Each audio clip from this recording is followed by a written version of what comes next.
গুরুর ব্রহ্মা গুরুর বিষ্ণু গুরুর্দেব মহেশ্বর গুরুরেব পরং ব্রহ্ম তস্মৈ শ্রী গুরবে নমঃ। প্রথমেই আমার শ্রী শ্রী ঠাকুর অনুকূলচন্দ্রর রাতুল রাঙা চরণে আমার শতকোটি প্রণাম। পরম আরাধ্যা জগৎ জননী লক্ষ্মী স্বরূপিণী শ্রী শ্রী বড় মায়ের রাঙা চরণে আমার শতকোটি প্রণাম। পরম পূজ্যপাদ শ্রী শ্রী বরদার রাতুল রাঙা চরণে আমার শতকোটি প্রণাম এবং বর্তমান আচার্য দেবের চরণে শতকোটি প্রণাম জানিয়ে আপনাদের সকলকে আনন্দিত জয়গুরু জানিয়ে আজকের ভিডিও শুরু করছি। আপনারা পরম কারুণিক ইউটিউব চ্যানেলের পাশে থাকবেন। চলুন তবে শুরু করি।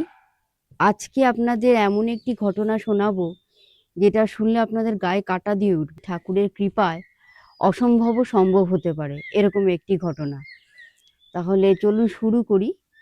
এই অনেকেই ঠাকুরকে মানেন না, অবহেলা করেন। অনেকেই বলে শ্রী শ্রী ঠাকুর অনুকূলচন্দ্র কি সত্যিই ভগবান? তা তিনি কি, এই ঘটনাটা শুনলে আপনারা সবাই বুঝতে পারবেন। তাহলে আজকে আর কথা বাড়াবো না, শুরু করি। এই ঘটনাটা খুব একটা পুরনো নয়, অনেক দিন আগেকার ঘটনা নয়। তখন 2021 সাল। 2021 সালে আমাকে যিনি গুরুভাই লিখে পাঠিয়েছেন তিনি তখন কর্মসূত্রে আমেদাবাদে থাকতেন। তা আমেদাবাদে থাকাকালীন তার শরীরটা একটু হঠাৎ করে একটু খারাপ হয়েছিল আর কি। তা উনি সেখানে ডাক্তার দেখিয়ে ওষুধ খাচ্ছিলেন। তার ডাক্তারি পরীক্ষায় ধরা পড়েছিল যে তার ডেঙ্গু হয়েছে। তা ডেঙ্গু হওয়ার পর সেখানে ওষুধ খাচ্ছিলেন, কিন্তু ওষুধে কোনো তার কাজ হচ্ছিল না।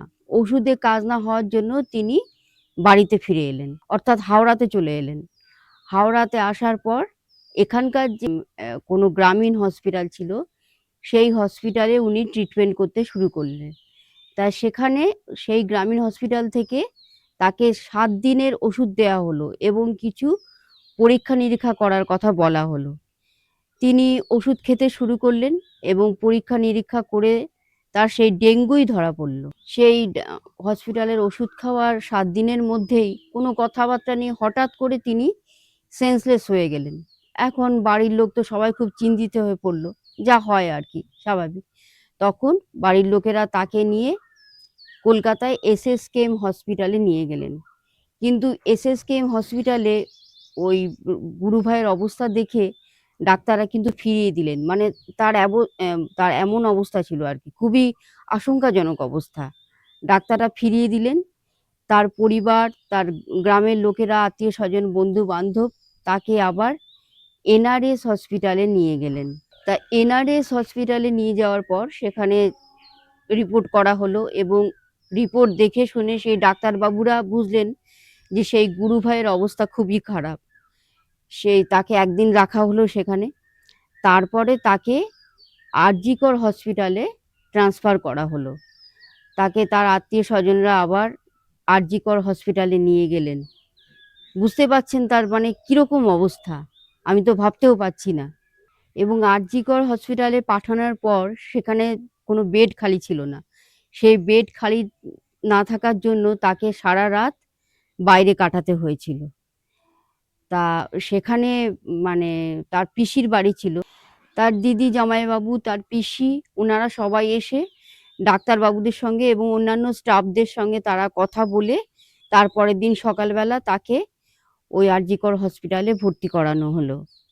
সেখানে তারা ডাক্তারবাবুরা তাকে বিভিন্ন রকম রিপোর্ট করতে দিলেন এবং রিপোর্ট করে তার অবস্থা বুঝে তাকে স্যালাইন, রক্ত ইত্যাদি যা যা লাগে তাই তারা দিলেন। তার 11 দিন কোনো রকম সেন্স ছিল না। তার খাওয়া দাওয়া বন্ধ ছিল, শুধুমাত্র স্যালাইনটুকু চলছিল। তার আত্মীয় স্বজন, পারিপার্শ্বিক, গ্রামের তার সব লোক, বন্ধু বান্ধব সকলেই ভেবে নিয়েছিল যে সে আর মনে হয় বাঁচবে না। পরমপিতার অশেষ করুণা, তার সম্পর্কে এক কাকা আর কি, ওই একজন গুরু ভাই, ওই গুরু ভাইয়ের জন্য উম, তাদের গ্রামের যে কেন্দ্র মন্দির আছে সেই মন্দির থেকে তার জন্য ঠাকুরের ফুল এবং অমৃত জল নিয়ে এলেন। এরপর সেই হসপিটালের ডাক্তারবাবুরা, তার বাড়ির লোকেরা সবাই অবাক হয়ে গেল। অবাক এই জন্যই হলো যে সেই অমৃত জল তার মুখে দেবার সঙ্গে সঙ্গে কিন্তু তার জ্ঞান ফিরে এলো। সে চোখ মেলে তাকালো। সে কথা বলতে তখন পারছিল না, কিন্তু হাত পা নাড়াচাড়া করছিল। মানে একটা অবিশ্বাস্য ব্যাপার। তখন ডাক্তারবাবু তার মাকে জিজ্ঞেস করলেন যে, "আপনি বাড়ি থেকে এনে ওকে কি খাওয়ালেন মা?" তার মা বললেন, "আমরা শ্রী শ্রী ঠাকুর অনুকূলচন্দ্রের দীক্ষিত। আমরা আমাদের যে মন্দির আছে গ্রামে, সেই মন্দির থেকে অমৃত জল এনে আমার ছেলেকে খাইয়েছি। তাই ওর জ্ঞান ফিরে এসছে।" তাহলে ভাবুন একবার পরিস্থিতিটা, যেখানে ডাক্তারের ওষুধ কোনো কাজ করছিল না। সে ১১ দিন ১২ দিন ধরে অচৈতন্য অবস্থায় পড়েছিল। সেখানে সামান্য একটু ঠাকুরের জল মুখে দেওয়াতেই কিন্তু তার জ্ঞান ফিরে এলো। এই হচ্ছে পরমপিতার দয়া। তারপরে সে তখন কথা বলতে পারত না, কিন্তু হাত পা একটু নাড়াচাড়া করত, চোখ মেলে চাইতো। তারপরে ২২ দিন হসপিটালে থাকার পর সে সুস্থ হয়ে বাড়ি ফিরে এলো। তাহলে বুঝতে পারছেন, পরমপিতার দয়া আমাদের সঙ্গে সবসময় থাকে। আমরা যদি তাকে নিষ্ঠা ভরে ডাকি, তার নিষ্ঠা ভরে ইষ্টভৃতি করি, তাকে মাথায় নিয়ে চলি, তিনি কিন্তু সবসময় আমাদের পাশে থাকেন, আমাদের দয়া করেন।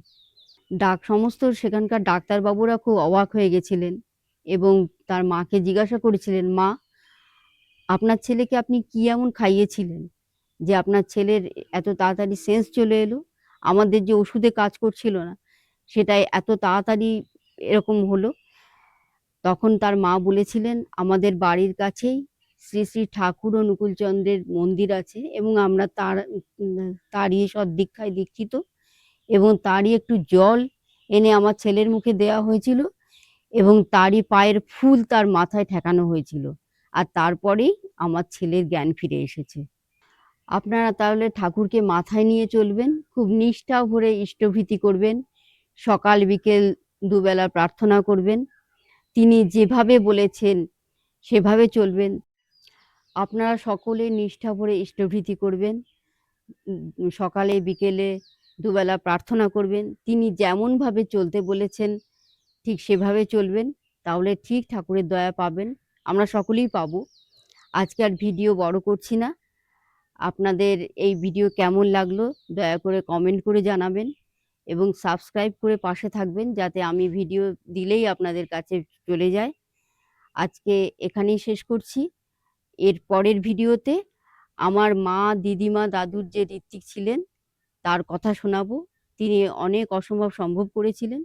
সেই ঘটনা আপনাদের শোনাবো। আজকে এখানেই শেষ করছি। আপনারা সকলে ভালো থাকুন, সুস্থ থাকুন। পরমপিতাকে মাথায় নিয়ে চলুন। পরমপিতার রাতুল রাঙা চরণে আপনাদের সকলের মঙ্গল প্রার্থনা করে আজ এখানেই শেষ করলাম। বন্দে পুরুষোত্তমম। জয় গুরু।